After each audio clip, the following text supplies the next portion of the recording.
réunion des anciens premiers ministres, des anciens ministres des Affaires étrangères et de quelques-uns qui sont aujourd'hui en fonction dans divers domaines en Afrique.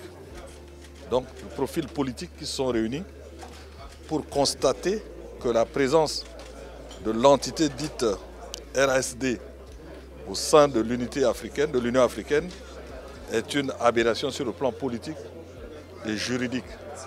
Parce que cette entité ne répond pas aux caractéristiques acceptées en droit international et constitutifs d'un État. Donc, ce groupe de personnalités africaines a demandé que cette entité soit exclue de l'Union africaine pour des raisons précises, celles que je viens de vous citer, à savoir que ce n'est pas un État, que cela favorise la scisciparité, c'est-à-dire la division au sein de l'Union africaine, cela bloque le fonctionnement de l'Union africaine dans la perspective de l'unité réelle du continent sur les bases acceptables. Nous avons parlé des problèmes de l'entité qui a été en 1982 par erreur intégrée à l'Union africaine.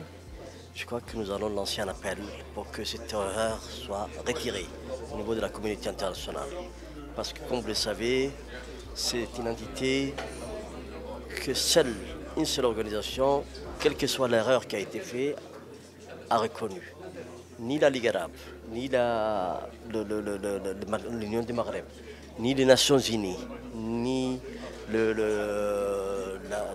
la conférence islamique a reconnu cette entité. Ça veut dire que le seul moment où ils sont présents, c'est pendant la période de l'Union africaine. C'est la raison pour laquelle, même si le texte de l'Union africaine fait défaut, nous devons tous ensemble, d'une même voix, demander à ce que cette entité puisse se retirer de l'Union africaine et que la situation du Maroc puisse être recouverte intégralement. C'est ça le message que nous voulons passer. Nous allons mettre en place une entité qui va travailler dans ce sens et avant le prochain sommet de l'Union africaine, nous allons faire en sorte que le message soit envoyé aux chefs d'État, de gouvernement, pays africains. Il faut réparer une anomalie historique, une faute politique grave qui avait été commise par l'OUA il y a quelques années. Je crois que pour nous, je disais aussi que tantôt à vos collègues que je venais d'un pays qui est un havre de paix et de sécurité, qui respecte la marocanité du Sahara, n'est pas à démontrer.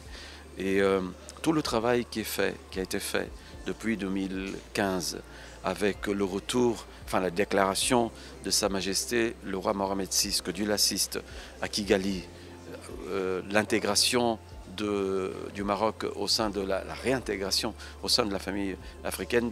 Depuis, la diplomatie marocaine a fait un excellent travail et Sa Majesté le roi, qui est un homme dont j'apprécie la droiture et la volonté de moderniser, de changer le Maroc et de contribuer à l'unité de l'Afrique, fait un travail très très responsable, consistant.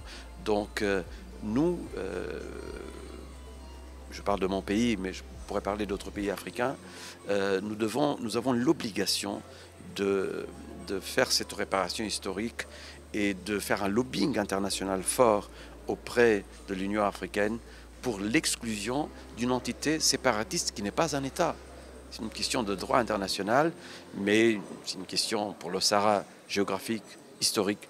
L'histoire, la géographie, le droit, donc la justice est du côté marocain. Donc il faut faire cette réparation le plus rapidement possible.